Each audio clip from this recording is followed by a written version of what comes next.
रख हौसला वो मंजर भी आएगा, प्यासे की प्यास बुझाने खुद समंदर चलाएगा। यूं थक कर ना बैठ ए मंजिल के मुसाफिर, यूं थक कर ना बैठ ए मंजिल के मुसाफिर। मंजिल भी मिलेगी और मिलने का मजा भी आएगा, मंजिल भी मिलेगी और मिलने का मजा भी आएगा। नमस्कार दोस्तों, my self Mohit Patidar, a chartered accountant by profession. और आज सुमेर ने मुझे इस चैनल पर इसलिए इन्वाइट किया है so that I can share my CA journey with you all. अगर मैं अपनी सीए जर्नी की बात करूं तो मैंने इंटरमीडिएट, आईपीसीसी दैट इज और सीपीटी फाइनल तीनों लेवल्स फर्स्ट अटेम्प्ट में क्लियर किए हैं और अभी मैं करंटली ईवाई में हूं एज एन बिजनेस कंसल्टेंट। मैंने नवंबर 20 में अपने फाइनल्स लिखे और 6 सब्जेक्ट्स में एग्जाम्शन के साथ मैंने सक्सेसफुली सीए जर्नी कंप्लीट करी। सो इस वीडियो के थ्रू मैं अपनी जर्नी तो शेयर करूंगा ही, पर लास्ट में कुछ ऐसे टिप्स भी आपके साथ शेयर करूंगा जिससे आपकी प्रोफेशनल जर्नी आसान हो जाए। So let's start this. बात है क्लास 10th की, जब मेरे फ्रेंड्स सब्जेक्ट चूज कर रहे थे कि यार मैथ्स लें या साइंस लें या फिर और कुछ लें। उस टाइम मैं बहुत डिलेमा में था क्योंकि मैं मैथ साइंस दोनों में अच्छा नहीं था और मुझे चूज करना था कि आगे कैसे बढ़े। तो मेरी एक फ्रेंड ने सजेशन दिया कि यार मेरी मम्मी ने कहा है एक सीए कोर्स होता है जिसमें मेहनत बहुत होती है, हार्डवर्क बहुत लगता है, लेकिन पासिंग परसेंटेज बहुत कम होता है। मतलब हार्डवर्क भी बहुत देना है, मेहनत खूब करनी है, पढ़ाई खूब करनी है, सेक्रीफाइसेस खूब करने हैं, पासिंग परसेंटेज भी कम है, लेकिन मैथ साइंस नहीं है। मतलब रिस्पेक्ट मिलेगी, पैसा भी अच्छा खासा कमा लोगे, लेकिन मेहनत खूब है और मैथ साइंस नहीं रहेगा। तो मैंने सोचा चलो ठीक है, लेट्स बिगिन विद दिस।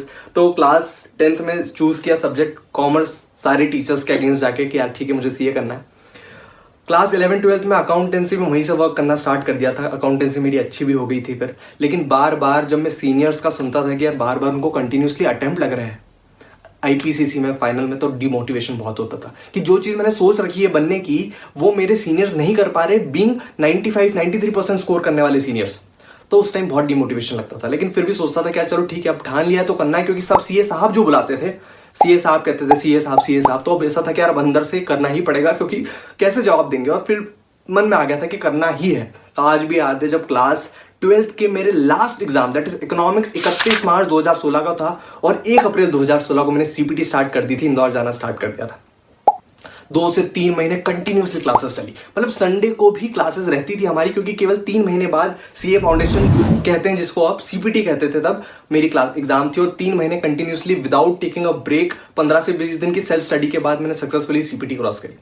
अब बात थी रियल सीए जर्नी स्टार्ट होने की, सीए इंटरमीडिएट। जब रजिस्ट्रेशन करवाने गए, फर्स्ट डेमो लेक्चर जो उनका था, सबसे पीछे बैठे हुए हैं 600 से 700 बच्चे आगे बैठे हुए हैं, सर इतने से दिख रहे हैं, ब्लैक बोर्ड इतना सा दिख रहा है। सोचा कैसे पढ़ेंगे यार, फिर धीरे धीरे स्टार्ट हुआ। मतलब टिपिकली अगर मैं दिन बताऊं उस दिनों का, तो वो ऐसा था कि यार सुबह 4:30 बजे उठना पड़ता था, आधा घंटा फटाफट नहा लो, फ्रेश हो जाओ, कपड़े पहनो और गाड़ी चला के भाग के महू स्टेशन पे पहुंचो। महू स्टेशन से 1 घंटा वापस ट्रेन में सफर करके वहां पर भी मैं पढ़ाई करता था क्योंकि टाइम ही नहीं मिलता था ना। बाकी 6:30 बजे आप नहाटा अकेडमी पहुंचे हो, 8 बजे से नहाटा सर की क्लास स्टार्ट होती थी। उस 1 घंटे में पिछले दिन का होमवर्क निपटाया, रिविजन किया और 8 बजे से लगातार रात को, मतलब शाम को 7 बजे तक क्लास चलती थी। बीच में एक आधे घंटे का ब्रेक होता था और बार बार अलग अलग सब्जेक्ट में अलग अलग ये कॉन्सेप्ट वो कॉन्सेप्ट ये कॉन्सेप्ट, लगातार 7-8 महीने चला। 7-8 महीने रिवीजन करने का भी टाइम नहीं, पता नहीं कैसे करेंगे। मतलब उस टाइम ऐसा लगा था कि यार फेल भी हो सकते हैं। मतलब CA intermediate was a real test कि आप टिक पाओगे नहीं टिक पाओगे। 7-8 महीने कंटिन्यूसली क्लासेस करी और बस 1 या 2 महीने मिले थे सेल्फ स्टडी करने के लिए। पर ऐसा लग रहा था कि यार शायद फेल ही हो जाएंगे, लेकिन फिर भी अपना बेस्ट दिया, रिविजन किए, टेस्ट पेपर सॉल्व किए और अपना हार्डवर्क पूरा दे दिया, उसमें मेहनत पूरी करी और पूरा सब कुछ जम लगा के आईपीसीसी में मैंने अपना सब कुछ दे दिया। फिर रिजल्ट का दिन, मतलब उस दिन सच में लग रहा था कि यार कुछ रिजल्ट आ रहा है, हाथ शिवर हो रहे थे ऐसे। मतलब मैं मोबाइल पकड़ ही नहीं पाया था, मैं फोन ही नहीं कर पाया था अपने घर वालों को। जो एक सर है हमारे गोविंद सर, उन्होंने फोन लगाया मेरे घर पे। फिर मैंने बात की अपने पापा से कि मेरे पापा मैं पास हो गया हूँ। बिलीव ही नहीं हो रहा था मुझे खुद को कि यार मैं पास भी हो चुका हूँ आईपीसीसी, क्योंकि वो सही टेस्ट था। 8 बड़े बड़े सब्जेक्ट, इतना बड़ा समंदर जैसा सिलेबस, कैसे तैरना है, कैसे क्रॉस करना है, कैसे रिवाइज करना, उस वक्त सीखा मैंने। लेकिन आईपीसीसी पास करने के बाद मुझे कॉन्फिडेंस जरूर आ गया था कि यार फाइनल निकालेंगे, तबियत से निकालेंगे, बहुत मेहनत करेंगे, आर्टिकलशिप जोर से करेंगे और फाइनल तोड़ के निकालेंगे। फिर स्टार्ट हुई आर्टिकलशिप में लग रहा था चलो ठीक है यार, थोड़ा सा पढ़ाई से ब्रेक मिला, अब रियल दुनिया देखेंगे, ऑडिट करेंगे, सीए साहब बन के जाएंगे, अच्छे खासे स्टेशनरी यूज करेंगे और बैग टांग के जाएंगे, ऑफिस जाएंगे। मतलब एकदम ऐसा कॉर्पोरेट वाला फील आएगा।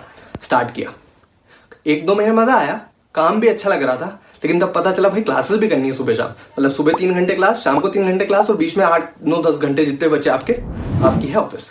मतलब दिन भर ऐसे काम कर रहे हैं, मशीन हो चुके हैं, 2 2.5 साल तक करना था क्योंकि, लेकिन फिर आदत पड़ गई। चलो यार, अब ऑफिस वाले ही अच्छे दोस्त बन गए, क्लासेस जाते तो क्लास में ही अच्छे दोस्त बन गए, फिर ऐसे लग रहा चलो ठीक है, धीरे धीरे धीरे 2 2.5 साल तक क्लासेस करी। कुछ क्लासेस हो पाई, कुछ क्लासेस नहीं हो पाई, कुछ सेल्फ स्टडी किया, कुछ छोड़ना पड़ा, फिर ऐसे करके फाइनल पहुंचे। अब 6 महीने द रियल टेस्ट बिगिन कि आप सीए बनेंगे यार एग्जाम देने के बाद, या फिर आपको वापस अटेम्प्ट करना पड़ेगा। बहुत जोरों शोरों से टाइम टेबल बनाया कि कैसे कैसे हर सब्जेक्ट क्लियर करना है, क्या क्या चीज़ें करनी है, किस किस की क्लास के रिविजन देखने, यूट्यूब पर कौन कौन से रिविजन क्लासेस लगाने, स्टार्ट किया। 4 महीने लगातार अच्छे से मेहनत करी, सब कुछ ठीक जा रहा था, और फिर आ गया कोविड। एग्जाम पोस्टपोन होने लगे।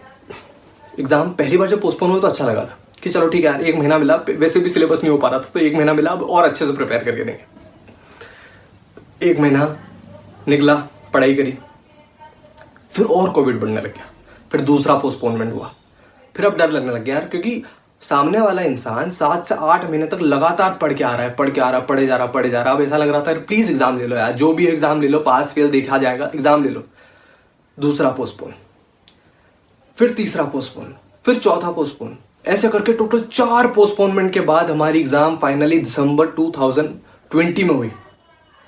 लेकिन 12 बज चुकी थी, ऐसा लग रहा था कि यार जो पढ़ा था 1 साल पहले उसको रिटेन करना है, क्योंकि ठीक है रिवीजन तो किए थे, लेकिन क्या होता है ना, पता ही नहीं चल रहा था कितने टाइम बाद एग्जाम होने वाली नेक्स्ट। ऐसा लग रहा था अब 1 महीने बाद एग्जाम है, 1 महीने बाद करो तो नहीं, अभी तो 1 महीने बाद एग्जाम है। तो पर्टिकुलर रिवीजन कैसे प्लान करें, कैसे टाइम टेबल बनाए, बहुत मुश्किल हो रहा था उस टाइम। लगता है कि चलो ठीक है बहुत टाइम मिल गया, लेकिन हर 1 महीने के बाद एग्जाम हो रही थी, समझ में बिल्कुल नहीं आ रहा था। फिर पूरा कॉन्फिडेंस के साथ मास्क वास्क लगा के, ठीक है एकदम ऐसे बन ठन के गए, मास्क वास्क लगा के एकदम सैनिटाइज वगैरह करके दिसंबर 2020 में मैंने एग्जाम्स लिखे। सीए फाइनल पूरा दम लगा के दिया, पूरी ठाट बाट के साथ दिया। एसएफएम खतरनाक आ गया था, ऐसा लग रहा था कि यार ऑप्ट आउट कर ले, क्योंकि उस टाइम ऑप्ट आउट स्कीम बहुत चल रही थी, बहुत सारे मेरे फ्रेंड्स ने ऑप्ट आउट भी किया, लेकिन मैंने सोचा नहीं यार, देना है तो देना है, इसके बाद नहीं दे पाएंगे। तो मैंने दिसंबर 2020 में हिम्मत करके सीए फाइनल लिख दिया। ऐसा था कि शायद पास हो जाएंगे, पता नहीं क्या होगा, एसएफएम को बहुत डर लग रहा था। लेकिन फिर जिस दिन रिजल्ट आया, one of the golden day of my life, जैसे ही क्लिक किया, मतलब मैं तो क्लिक ही नहीं कर पाया था, हर बार मेरे दोस्त आके बताते कि यार चलो ठीक है मोहित चार्टर्ड अकाउंटेंट बन गया। एंड दैट मोमेंट, पिछले 4 से 5 साल की मेहनत सफल हो गई। मतलब that is a real feeling, मतलब खुद ही बिलीव नहीं हो रहा था कि यार मैंने कर दिया, और वो भी एक बार में सारे लेवल्स क्रॉस कर दिए। 6 सब्जेक्ट में examination, 4th rank in the Indore city, मतलब बिलीव ही नहीं हो रहा था कि यार आई डिड इट। और वो फीलिंग, अपने पेरेंट्स को प्राउड करवाना, उनकी मेहनत सफल करना, अपनी मेहनत सफल करना, और कुछ लाइफ में फाइनली पा लेना, दैट इज अनबिलीवेबल। फिर ऐसा लग रहा था कि यार अब तो सब कुछ कर सकते हैं, कोई बोलेगा यूपीएससी देने का वो भी दे देंगे, बाकी मन नहीं अपना, लेकिन अब अंदर से जो कॉन्फिडेंस आता है ना सीए बनने के बाद, क्या लाइफ में ऐसा मजबूत कुछ हासिल कर लिया है कि अब तो हर चीज पा लेंगे। उसके बाद ऐसा चलो ठीक है यार, अब कुछ पा लिया है और अब लाइफ को अलग से एंजॉय करना है, अब मजे रहेंगे, फाइनेंशियल इंडिपेंडेंस हासिल करेंगे। लेकिन एक पर्टिकुलर जो गोल होता है, माइलस्टोन होता है लाइफ का, वो मैंने पा लिया। और जो भी मुझे अभी देख रहा है, आई टेल यू कि नहीं यार, there is an other feeling, another level feeling. एक बार अपना गोल अचीव करो, बीइंग अ चार्टर्ड अकाउंटेंट, आप अलग प्रोफेशन भी हो, UPSC, company secretary, engineering, doctor, आप कुछ भी कर रहे हो, आप एक बार उसको पा लेते हो ना, आप अपने पेरेंट्स की मेहनत सफल कर देते हो ना, खुद की मेहनत सफल कर देते हो ना, दैट फीलिंग इज अनबिलीवेबल। तो अगर आप सीए कर रहे हो, so be proud of yourself कि हाँ ठीक है, मेहनत एक दिन बहुत काम आएगी। यू विल बी प्राउड कि हाँ यार मैंने वो मेहनत किया, मैंने नहीं झुका, भले मुझे अटेम्प्ट लगे। देखो अटेम्प्ट बहुत सारे बच्चों को लगते हैं, मेरे बहुत सारे दोस्तों को लगते हैं, but they don't give up. ठीक है, ऐसा मान लो कि यार ठीक है, शायद नॉर्मल पीरियड में, नॉर्मल साइकिल में आपको अटेम्प्ट्स लग सकते हैं, लेकिन हारना मत।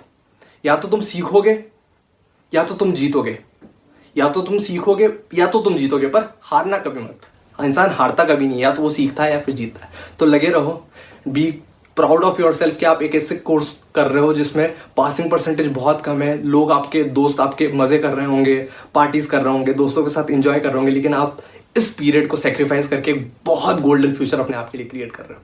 Now I'll be going to share the important tips which I implemented in my CA journey and which will make your CA journey, your professional journey easy.